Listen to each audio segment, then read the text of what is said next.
Media.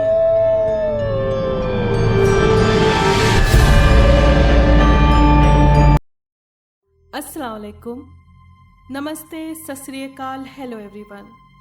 स्वागत है आपका हमारे YouTube चैनल पर।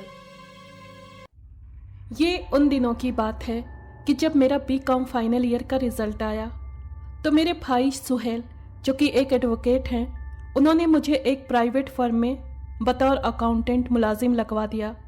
हमारी इस फर्म में जेम्स नाम का एक आदमी भी काम करता था, जो कि काले जादू में मशहूर था। एक दिन बातों बातों में मैंने भी उसे अपने इस शौक के बारे में बताया और हमजाद के अमल के लिए उससे गाइडेंस की रिक्वेस्ट की। पहले तो उसने टाल मटोल से काम लिया, लेकिन जिद करने पर उसने कुछ देर सोचा, फिर हामी भर ली और मुझे इंस्ट्रक्शन दी कि तुम अपने मोहल्ले में किसी ऐसे जवान आदमी के मरने पर मुझे खबर करना जो कि अपनी बीमारी की मौत मरा हो और जिसकी मौत इतवार के दिन हुई हो। इसलिए मैं इस सिचुएशन पर बहुत खुश था, क्योंकि हमजाद का अमल बग़ैर गाइडेंस के पॉसिबल नहीं था। इसके लिए किसी ऐसे उस्ताद की ज़रूरत थी जो इस मामले में खूब महारत रखता हो। इसलिए मुझे ऐसा गाइड मिल गया था। उस दिन से मेरा सारा ध्यान जेम्स से मिलने वाली इंस्ट्रक्शन पर था। चूँकि प्रकृति के नियम में हर काम के लिए एक वक्त तय है, बंदा चाहे कितना भी चाह ले, लेकिन कुदरत की मर्जी के खिलाफ अपने मकसद को पा नहीं सकता। इसलिए इस बीच मोहल्ले में मौतें तो कई हुईं, लेकिन कोई भी जेम्स की इंस्ट्रक्शन के हिसाब से नहीं थी। यहाँ तक कि 6 महीने का वक्त गुजर गया और ठंड का मौसम शुरू हो गया। मैं बहुत ही शिद्दत से उस सिचुएशन का इंतज़ार करता रहा। आखिरकार सख्त सर्दियों के दिनों की शुरुआत हो गई, जब मेरी मनपसंद खबर मुझ तक पहुंची। मोहल्ले का एक 30-32 साल का नौजवान दिल की धड़कन बंद हो जाने की वजह से अचानक मौत का शिकार हो गया। उस बेचारे के घर तो क़यामत गुजर गई, लेकिन मैं जेम्स के साथ हमसाद के अमल की तैयारियों में बिजी हो गया। जेम्स की दूसरी इंस्ट्रक्शन के मुताबिक मुझे उस नौजवान के जनाजे में शरीक होना था और मैयत वाली चरपाई के साथ साथ रहना था, और दफन करने से पहले मैयत का चेहरा देखने के बहाने मरने वाले के कान के करीब ये बात इतनी आवाज़ से दोहरानी थी कि कोई दूसरा न सुन सके, ऐ फलां, हम रात को आएंगे। इसलिए मैंने हूबहू जेम्स के कहे अनुसार वो बात दोहरा दी। इसके बाद हम दोनों अपने प्रोग्राम के अगले स्टेप की तैयारियों में बिजी हो गए। वो मेरी ज़िंदगी की सबसे भयानक रात थी, जिस रात मैं और जेम्स मरने वाले नौजवान का हमजाद काबू करने के लिए घर से निकले। ठंड के मौसम की सबसे ठंडी रात थी। सर्दियों की रातें आमतौर से अंधेरी और डरावनी होती हैं, लेकिन वो रात कुछ ज़्यादा ही रहस्यमय लग रही थी। काली काली घटाएं सारे आसमान पर कब्जा जमाए हुए थीं, जिसकी वजह से अंधेरा कुछ और गहरा हो गया था। अंधेरे का ये आलम था कि करीब की चीज़ें भी दिखाई नहीं दे रही थीं। जेम्स, जो मुझसे सिर्फ कुछ कदम के फासले पर होने के बावजूद साए की तरह दिखाई दे रहा था। तेज ठंडी हवाएं ऊनी कपड़ों को भी कुछ नहीं समझ रही थीं। कब्रिस्तान मेरे घर से ज़्यादा फासले पर नहीं था। ठीक 12 बजे हम घर से रवाना हुए। रात के इस पहर सड़कें बिल्कुल सुनसान पड़ी हुई थीं। तेज सर्दी की वजह से इंसान तो क्या, कोई जानदार भी दिखाई नहीं दे रहा था। एहतियात के तौर पर मैंने दफनाते वक्त उस कब्र को निशान लगा दिया था जो हमें चाहिए थी, ताकि रात के अंधेरे में कब्र की तलाश में वक्त बर्बाद ना हो। यह कब्रिस्तान बहुत पुराना और बहुत बड़ा है। इस कब्रिस्तान में वाकई बहुत पुरानी पुरानी कब्रें हैं। घनी झाड़ियों और जगह जगह उगे पेड़ों ने कब्रिस्तान के माहौल को बेहद रहस्यमयी बना दिया है। यह कब्रिस्तान बाकी कब्रिस्तानों के मुकाबले काफ़ी खौफनाक लगता है। बिना किसी देख रेख के कई कब्रें खौफनाक गड्ढों की शक्ल में बदल चुकी हैं। इसमें मौजूद पीपल के पुराने पेड़ रात के वक्त बेहद डरावने लगते हैं उन्हें देखकर यूं महसूस होता है जैसे बहुत सारी चुड़ैलें बाल खोले खड़ी हों। जब हम कब्रिस्तान पहुंचे तो अंधेरा और भी बढ़ गया था। अगर हमारे पास रोशनी का ठीक ठाक बंदोबस्त नहीं होता तो इतने गहरे अंधेरे में हम एक कदम भी उठा नहीं सकते थे। ऐसे लग रहा था जैसे ये अंधेरा सारी दुनिया को निगल जाएगा। इतना दहशतनाक माहौल देखकर एक दफा तो मैं डगमगा गया और दिल चाहा कि जेम्स को छोड़कर भाग जाऊं। फिर सोचा कि इस किस्म के कामों में ऐसी सिचुएशन से तो गुजरना ही पड़ेगा। अगर हौसले से काम नहीं लिया तो कुछ हासिल नहीं कर सकूंगा। फिर मैं अकेला थोड़ी हूं, जेम्स भी तो मेरे साथ है। ये सोचकर मैं जेम्स के पीछे पीछे चलता रहा। जल्द ही हम उस कब्र के पास पहुंच गए जो हमें चाहिए थी। जेम्स के इशारे पर मैंने हाथ में पकड़ी लाइट एक तरफ रख दी। फिर हम दोनों साथ लाए हुए सामान से कब्र की खुदाई करने लगे। सारी मिट्टी हटाने के बाद जब सीमेंट की बनी सीलें दिखाई देने लगी तो हमने खुदाई का सामान एक तरफ रख दिया और कब्र के पास बैठकर अपनी सांस सही करने लगे। कुछ देर बाद हमने दोबारा अपने काम की शुरुआत की और एक एक करके सारी सीलें हटा दी। कब्रिस्तान के वहशतनाक अंधेरे में खुली हुई कब्र में लेटी मैयत यानी लाश को देखकर मेरे रोंगटे खड़े हो गए। मौसम की ठंडी हवा और माहौल की वहशत ने मेरी पूरी बॉडी को बर्फ की तरह ठंडा कर दिया था। मुझे अपने बॉडी पार्ट्स जमते हुए महसूस हो रहे थे। जेम्स ने बिना डरे कब्र में उतरकर मैयत के चेहरे से कफन हटा दिया और हाथ भी कफन से बाहर निकाल दिए। फिर अपनी जेब से 2 लंबे और तेज फल वाले खंजर निकालकर मुर्दे के खुले हुए हाथ पर रख दिए। उसके बाद जेम्स बाहर निकलकर मुर्दे के बाईं तरफ कब्र की दीवार पर बैठ गया और मुझे कब्र के अंदर उतरकर मुर्दे के पांव की तरफ बैठने के लिए कहा। ये बड़ा मुश्किल काम था।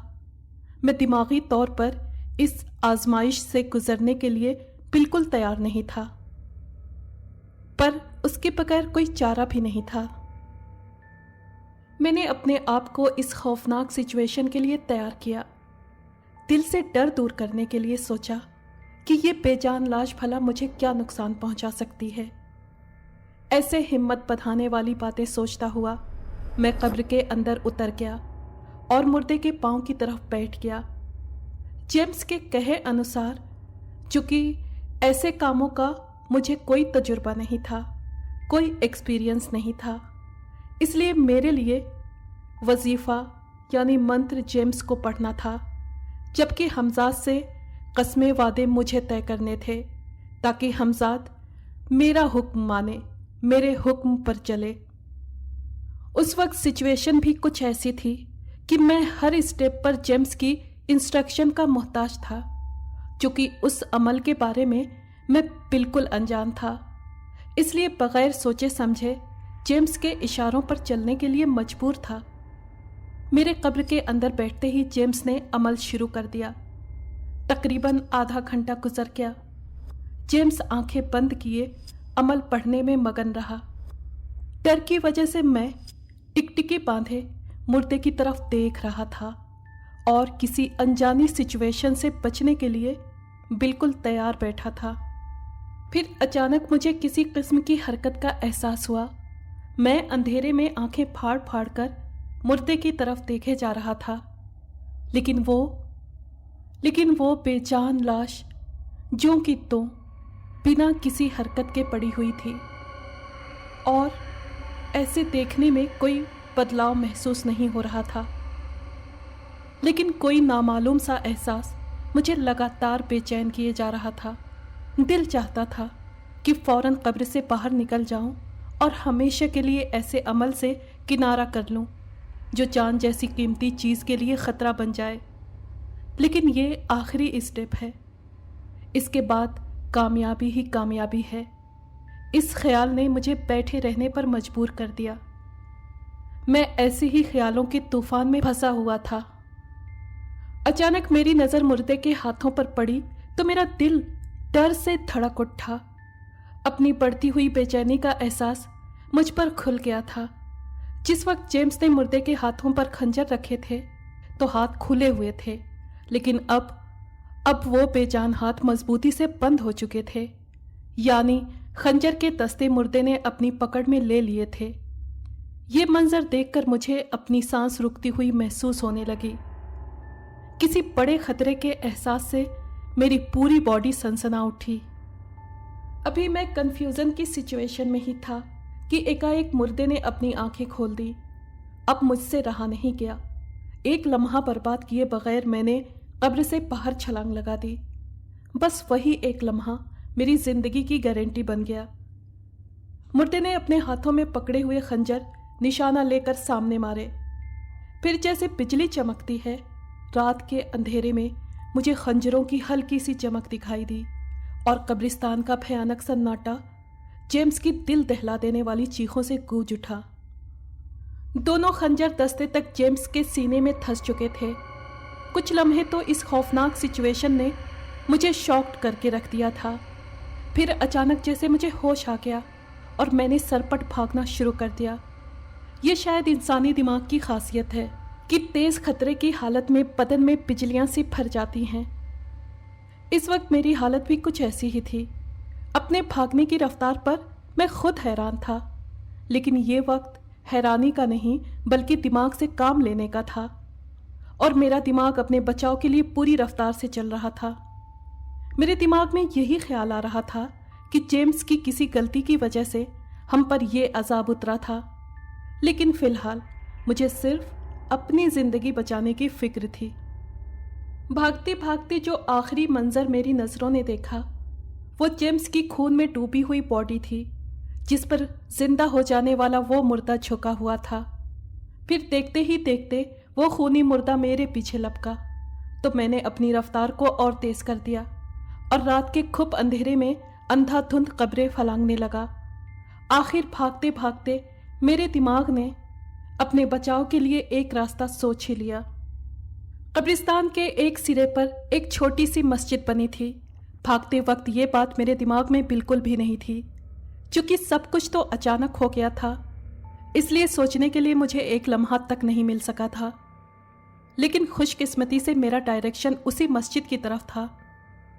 फिर इससे पहले कि वो खौफनाक मुर्दा मेरे लिए आफत बनता, मैंने मस्जिद में दाखिल होकर दरवाज़ा अंदर से बंद कर लिया और एक तरफ बैठकर दुआएं पढ़ने लगा। कुछ देर गुजरी थी कि बाहर से आवाज़ें आना शुरू हो गईं। वो मुझे नाम ले लेकर पुकार रहा था। मैं आपका गुलाम हो चुका हूँ। शर्त के मुताबिक मैंने एक जान की कुर्बानी भी ले ली है। अब मैं आपके हुक्म का गुलाम हूँ। वहशत से मेरी ज़बान गुंग हो चुकी थी। मैं पूरी तरह से कपकपा रहा था। सोचने समझने की सारी ताकत खत्म हो चुकी थी और वो बला लगातार शोर किए जा रहा था। आखिरकार मेरे दिमाग में एक ख्याल पैदा हुआ। मैं डरते डरते बेआवाज चलते हुए दरवाजे तक पहुंच गया और दरवाजे के दरार से झांक कर देखा तो खून में लुथड़ा हुआ भयानक कफन देखकर मेरी रूह फना हो गई। मैंने मुंह से आवाज निकालना चाही, लेकिन हलक सूख चुका था। तेज सर्दी में मुझे सख्त प्यास महसूस हो रही थी। मैंने थूक निकलकर हलक को तर करने की कोशिश की और बड़ी मुश्किल से उससे कहा, अगर तुम मेरे गुलाम हो चुके हो तो मैं तुम्हें हुक्म देता हूं कि हमेशा के लिए अपने कब्र में चले जाओ और जब तक तुम्हें बुलाया ना जाए तुम कभी वापस नहीं आओगे। मेरा ये हुक्म सुनकर वो बगैर कुछ कहे वापस चला गया। मैं सारी रात बेहोशी की हालत में मस्जिद में पड़ा रहा। सुबह आंख खुली तो सर दर्द से फटा जा रहा था। जिस्म तेज बुखार में जल रहा था। रात की डरावनी घटना जहन पर, दिमाग पर लगातार अजाब बनकर सवार थी। खैर, डरते डरते मस्जिद से कदम बाहर निकाला और गिरता पड़ता घर की तरफ चल पड़ा। कमबख्त जेम्स पर बहुत गुस्सा आ रहा था, जो मेरी कुर्बानी देकर हमजाद को काबू करने चला था। आखिरी वक्त तक मुझे उसकी नीयत पर शक नहीं हो सका। वो तो किस्मत थी जो बच निकला, वरना आज जेम्स की जगह पड़ा होता जेम्स को तो खैर अपनी गंदी हरकत की बहुत भयानक सजा मिली थी, मगर मैं भी मौत के मुंह से बाल बाल बचा था। कई दिन तक इस भयानक तजुर्बे का ख्याल डर बनकर मेरे दिल और दिमाग पर छाया रहा। फिर धीरे धीरे तबीयत नॉर्मल होती चली गई और नॉर्मल जिंदगी फिर से शुरू हो गई। इस घटना का जिक्र मैंने किसी से नहीं किया था, क्योंकि जेम्स की तरफ से भी मुझे यही इंस्ट्रक्शन थी और हमसाद के अमल में भी राजदारी शर्त होती है। लगभग 6 महीने का वक्त खैरियत से गुजर गया। गर्मी का मौसम शुरू हो गया था। एक रात मैं अपने मकान की छत पर सोया हुआ था कि एक भयानक ख्वाब देखकर मेरी आंख खुल गई। ख्वाब इतना डरावना था कि मैं फौरन छत पर से नीचे उतर आया। मैंने ख्वाब में जेम्स को बेहद डरावनी शक्ल में देखा। उसकी पूरी बॉडी खून में डूबी हुई थी और 2 खंजर उसके सीने में घुपे हुए थे। वो खूनख्वार आंखों से मेरी तरफ देख रहा था। इतने में उसने अपने सीने से खून में डूबा एक खंजर निकाला और मेरी तरफ फेंक दिया। लगातार 3 रात तक यही भयानक ख्वाब मुझे दिखाई देता रहा। पहले तो मैंने उसे अपने वहम की पैदावार समझा, लेकिन ख्वाब लगातार देखने की वजह से मैं परेशान हो गया था। अगर ये सिर्फ मेरा वहम था तो उस वक्त दिखाई देता जब ये घटना पेश आई थी। अब 6 महीने का वक्त गुजर जाने के बाद इस ख्वाब की कोई वजह समझ में नहीं आती थी और फिर लगातार 3 रात तक हूबहू एक ही ख्वाब क्यों दिखाई देता रहा। इन सारी बातों ने मुझे सोचने पर मजबूर कर दिया कि मेरे सर पर कोई ऐसा खतरा मंडरा रहा है जो शायद जेम्स की आत्मा की सूरत में है। लेकिन काफी दिन गुजर जाने के बावजूद मेरे साथ कोई घटना पेश नहीं आई, तो मैं सुकून से हो गया। लेकिन मेरा ये सुकून ज्यादा दिन तक नहीं रह सका। एक दिन मैं फर्म में हिसाब किताब से रिलेटेड कुछ पुराने डॉक्यूमेंट की जांच पड़ताल में रात गए तक बिजी रहा। मैं आमतौर से शाम से पहले ही घर पहुंच जाया करता था, लेकिन उस रात देर तक रुकना पड़ा। हमारी फैक्ट्री मेन रोड से कुछ अंदर एक साइड रोड पर है। आने जाने का असल रास्ता जरा लंबा है, लेकिन एक छोटा रास्ता भी है जो रात के वक्त आमतौर से सुनसान हो जाता है। चूंकि हमारी फैक्ट्री बाकी फैक्ट्रियों के आखिर में है, इसलिए साथ ही खेतों और झाड़ियों का सिलसिला शुरू हो जाता है। इसी वजह से यह रास्ता रात के वक्त कम से कम ही इस्तेमाल होता है। उस रात लगभग 10 बजे मैं फैक्ट्री से घर के लिए रवाना हुआ। जल्दी पहुंचने के चक्कर में उसी सुनसान और अंधेरे रास्ते पर चल पड़ा। अभी कुछ दूरी का फासला तय कर पाया था कि अपने पीछे कदमों की चाप सुनाई दी। मैंने सोचा फैक्ट्री का कोई रात की शिफ्ट में काम करने वाला वर्कर होगा जो किसी जरूरत के लिए बाहर आया होगा। हम सफर मिल जाने के ख्याल से पीछे मुड़कर देखा तो कोई भी दिखाई नहीं दिया। बड़ी हैरानी वाली बात थी कि मेरे कानों को कदमों की साफ आवाज सुनाई दी थी, लेकिन मेरे आसपास तो कोई जानदार दिखाई नहीं दिया था। आखिरकार उस आवाज को अपना वहम समझकर मैं दोबारा अपने रास्ते पर चल पड़ा।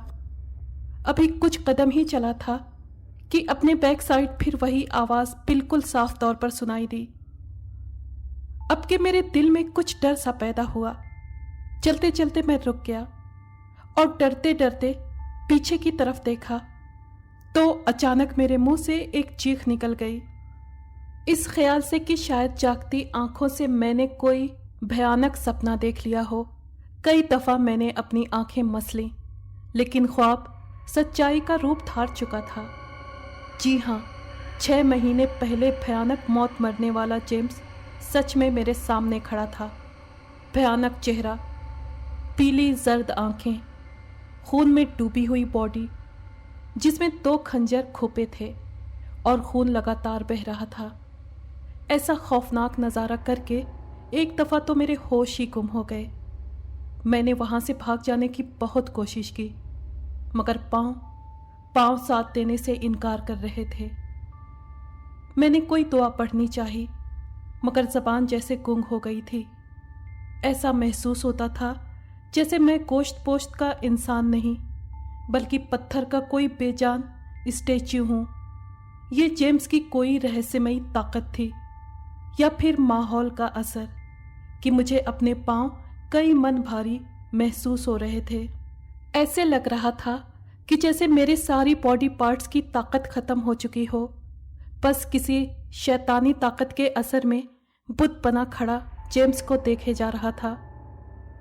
پھر جیمز نے ایک بھیانک چیخ مار کر اپنی باڈی سے ایک خنجر نکالا اور پورے زور سے میری طرف پھینکا۔ موت اور زندگی میں صرف ایک لمحہ باقی تھا۔ خنجر سنسناتا ہوا میری طرف بڑھا کہ اچانک کسی نے پیچھے سے مجھے ایک زوردار دھکا مارا اور میں منہ کے بل زمین پر گر پڑا۔ اس اچانک دھکے نے کچھ دیر کے لیے مجھے ہوش کی دنیا سے بیگانہ کر دیا۔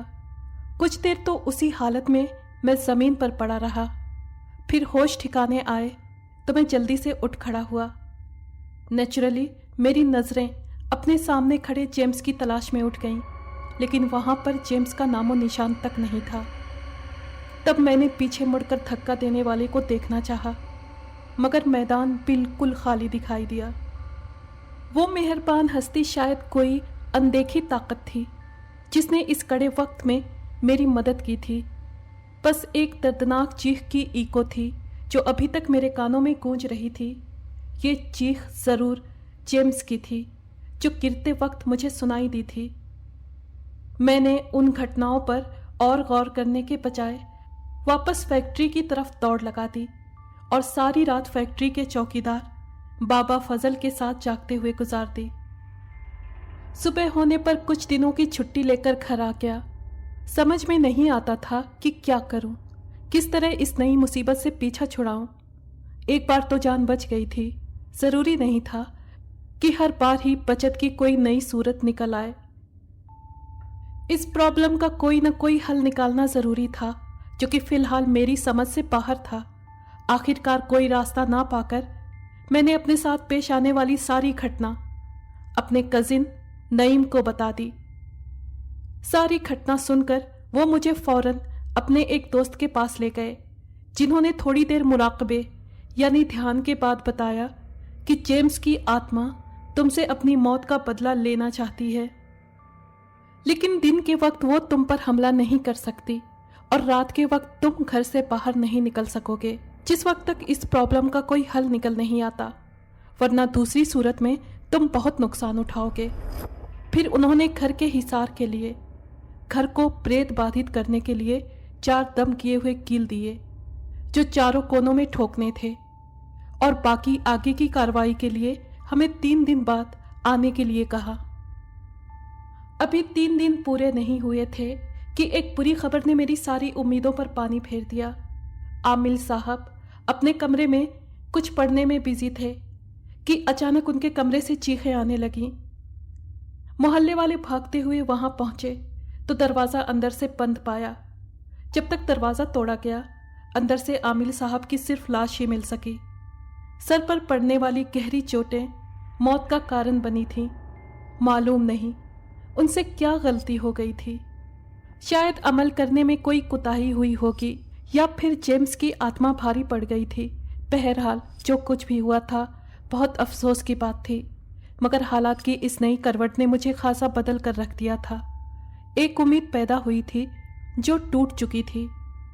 اس رات کے بعد میرے ساتھ کوئی اور گھٹنا پیش نہیں آئی تھی، کیونکہ عامل صاحب کے انسٹرکشن کے مطابق رات کو گھر سے باہر نہیں نکلتا تھا۔ لیکن آخر کب تک میں ایسے رہ سکتا تھا؟ سب سے مایوسی والی بات تو یہ تھی کہ کوئی دوسرا ایسا آدمی نظر میں نہیں تھا جس سے اس بارے میں کانٹیکٹ کیا جا سکتا۔ اسی سوچ بچار میں کافی دن گزر گئے اور میں اپنے گھر میں قید ہو کر رہ گیا۔ نعیم بھائی نے اس بیچ کئی لوگوں سے کانٹیکٹ کیا، لیکن کوئی نتیجہ نہیں نکل سکا۔ اسی بیچ گاؤں سے ہمارے ایک جاننے والے حکیم یوسف علی صاحب گھر آئے۔ باتوں باتوں میں گھر والوں نے ان سے اس پریشانی کا ذکر کیا۔ انہوں نے ساری گھٹنا ڈیٹیل سے سنی اور سوچ میں پڑ گئے۔ کچھ دیر سوچنے کے بعد کہنے لگے، بیٹا سچویشن کافی گمبھیر ہے۔ میں خود تو تمہاری کوئی خاص مدد نہیں کر سکتا، لیکن اگر تم ہمت سے کام لو تو میرے دماغ میں اس مسئلے کا 100% حل موجود ہے۔ آپ کو بتاتا چلوں کہ حکیم صاحب بھی کسی وقت حمزاد کا عمل کر چکے تھے اور ان سب معاملوں کو اچھے سے سمجھتے تھے۔ دراصل اس قسم کے عمل میں سخت قسم کی پابندیاں برداشت کرنی پڑتی ہیں۔ یہی حمزاد کا چلہ حکیم صاحب بھی کر چکے تھے، لیکن ان کا طریقہ جیمز والے طریقے سے الگ تھا۔ حکیم صاحب کے حساب سے مجھے بھی انہی کا طریقہ اپنانا تھا اور جیمز کی آتما کو قابو کرنا تھا۔ اس کے لیے رات کے 2:30 بجے قبرستان میں جیمز کی قبر سے 2.5 گز کے فاصلے پر حصار یعنی گولا کھینچنا تھا اور اپنے ساتھ لے گئے سامان میں دال اور 2.5 روٹیاں اور کچھ باقی سامان ساتھ رکھنا تھا۔ کافی مشکل کام تھا، دوبارہ ہمت کر پانا پاسبل نہیں تھا، کیونکہ حمزاد کے عمل کے خوفناک اسٹیجز سے میں گزر چکا تھا، لیکن جان بچانے کے لیے یہ کوشش ضروری تھی، اور پھر حکیم صاحب خود میرے ساتھ رہنے کے لیے تیار تھے، اس لیے میں نے بھی اس کام کو انجام دینے کا ارادہ کر لیا۔ عمل کا طریقہ بالکل سادہ اور آسان تھا۔ عمل کے بیچ پڑھے جانے والے کلمات یعنی منتر میں نے اچھی طرح سے یاد کر لیے۔ ساری ضروری تیاری کے بعد ایک دن ہم شام سے پہلے قبرستان میں پہنچ گئے اور اندھیرا پھیلنے سے پہلے جیمز کی قبر سے خاص فاصلے پر حصار یعنی گولا کھینچ کر انتظار میں بیٹھ گئے۔ طے کیے ہوئے وقت پر میں نے عمل شروع کر دیا۔ وقت گزرتا گیا اور میں منتر پڑھنے میں بزی رہا۔ اگر حکیم صاحب ساتھ نہیں ہوتے تو میں اتنی بڑی ہمت کہاں سے لاتا؟ رات کے 2:30 بجے کا وقت، قبرستان کا دہشت ناک ماحول اور پھر جیمز کی آتما کا سامنا، یہ ساری باتیں اپنے بس کا روگ نہیں تھیں۔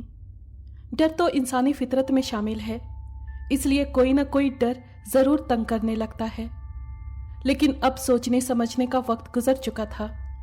حصار سے باہر قدم رکھنا سراسر خودکشی کرنے کے برابر تھا۔ لگ بھگ 2 گھنٹے خیریت سے گزر گئے، پھر اچانک قبرستان کے خاموش سناٹے میں بے حد ڈراؤنی آوازیں گونجنے لگی، جیسے بہت سے الو مل کر چیخ رہے ہوں۔ قبرستان کے سکون سے بھرے ماحول کے ساتھ ساتھ میرے دل اور دماغ میں بھی ہلچل مچ گئی تھی۔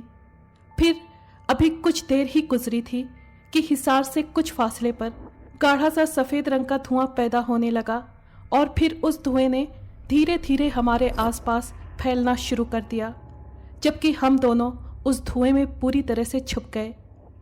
اس سچویشن نے ایک دفعہ تو میری باڈی کے سارے رونگٹے کھڑے کر دیے، مگر میں نے وظیفہ یعنی منتر پڑھنا چھوڑا نہیں۔ کچھ دیر تو یہی سچویشن رہی، پھر دھیرے دھیرے جس طرح دھواں پھیلا تھا اسی طرح چھٹ گیا۔ کوشش تو میری یہی تھی کہ آنکھیں بند کر کے پورے دھیان کے ساتھ پڑھتا رہوں، پر ایسے ڈرا دینے والے ماحول میں یہ بڑا مشکل کام تھا، اس لیے ذرا سے کھٹکے پر میری آنکھیں خود بخود کھل جاتی تھیں۔ دھواں چھٹنے پر میں نے دوبارہ آنکھیں بند کر لیں، لیکن ایک خوفناک گرراہٹ نے مجھے آنکھیں کھولنے پر مجبور کر دیا۔ حصار سے کچھ فاصلے پر مجھے آگ کی طرح جلتی 2 آنکھیں نظر آئیں۔ اندھیرے میں غور سے دیکھا تو بے حد اونچے قد کا ایک بہت ہی بھیانک شکل کا بھالو جیسا جانور کھڑا تھا۔ اس کی باڈی پر لمبے کالے بال لٹک رہے تھے اور وہ 2 پاؤں پر انسان کی طرح کھڑا ہمیں گھورے جا رہا تھا۔ میں نے ڈری نظروں سے حکیم صاحب کی طرف دیکھا، ان کی نظریں بھی اسی پر جمی ہوئی تھیں۔ ہمیں اپنی طرف دیکھتا پا کر اس بھالو جیسے جانور نے منہ سے ایک زوردار چنگاڑ نکالی اور اپنا پاؤں زور سے زمین پر مارا۔ جو ہی اس کا بھاری پاؤں زمین پر پڑا، قبرستان میں جیسے ایک بھونچال سا آ گیا۔ اچانک خوفناک کڑکڑاہٹ کے ساتھ ہمارے آس پاس کی قبریں پھٹنی شروع ہو گئیں اور پھٹے پرانے کفن لٹکائے مردے اپنی اپنی قبروں سے نکل کر ہماری طرف بڑھنے لگے۔ قریب تھا کہ میں حصار چھوڑ کر بھاگ اٹھتا کہ مجھے حکیم صاحب کی آواز سنائی دی، خبردار، اپنا وظیفہ نہیں چھوڑنا، یہ نظروں کا دھوکہ ہے، شاباش، ڈٹے رہو، حصار کے اندر خطرے کی کوئی بات نہیں، یہ شیطان کا آخری ہتھیار ہے جو ہمیں ناکام بنانا ہے۔ حکیم صاحب کی وقت پر آواز نے میری ٹھارس بندھائی اور میں سنبھل کر بیٹھ گیا۔ پھر سچ میں کچھ ہی دیر بعد سب کچھ جیسے ہوا میں غائب ہو گیا اور قبریں ویسی کی ویسی نظر آنے لگیں۔ میرے وظیفے کا وقت بھی پورا ہو چکا تھا، اس کے باوجود میں نے اپنا پڑھنا جاری رکھا۔ ابھی میں پڑھ ہی رہا تھا کہ سامنے موجود جیمز کی قبر نے زور زور سے ہلنا شروع کر دیا۔ میری نظریں جیمز کی قبر پر اور ہونٹ پڑھنے میں بزی تھے۔ تب قبر کے اوپر دھواں سا دکھائی دیا اور کچھ ہی دیر میں وہ دھواں جیمز کا ڈراؤنا روپ دھار گیا۔ جیمز کا سایہ تھوڑی دیر تک میری طرف گھورتا رہا، پھر ہاتھ بڑھاتے ہوئے مجھ سے روٹیاں مانگنے لگا۔ تب میں نے اس سے قسمیں وعدے لیتے ہوئے 3 دفعہ اسے اپنے قابو میں آنے کا اقرار لیا۔ تب شرط کے مطابق میں نے روٹیاں حصار سے باہر اچھال دی جو فوراً اس نے جھپٹ لیں۔ پھر میں نے پروگرام کے حساب سے اسے ہمیشہ کے لیے قبر میں چلے جانے کا حکم دیا۔ اس پر جیمز کی آتما نے اقرار میں گردن ہلائی اور ہمیشہ ہمیشہ کے لیے اپنی قبر کے اندر چلی گئی۔ اگر آپ کو یہ کہانی پسند آئی ہے تو پلیز لائک اور شیئر کریں اور کمنٹ باکس میں اپنی رائے کا اظہار کیجیے۔ اگر آپ نے ہمارے چینل کو ابھی تک سبسکرائب نہیں کیا ہے تو پلیز سبسکرائب کر لیں اور بیل آئیکن کو پریس کر دیں تاکہ آنے والی ہر کہانی کا نوٹیفیکیشن آپ کو مل سکے۔ شکریہ۔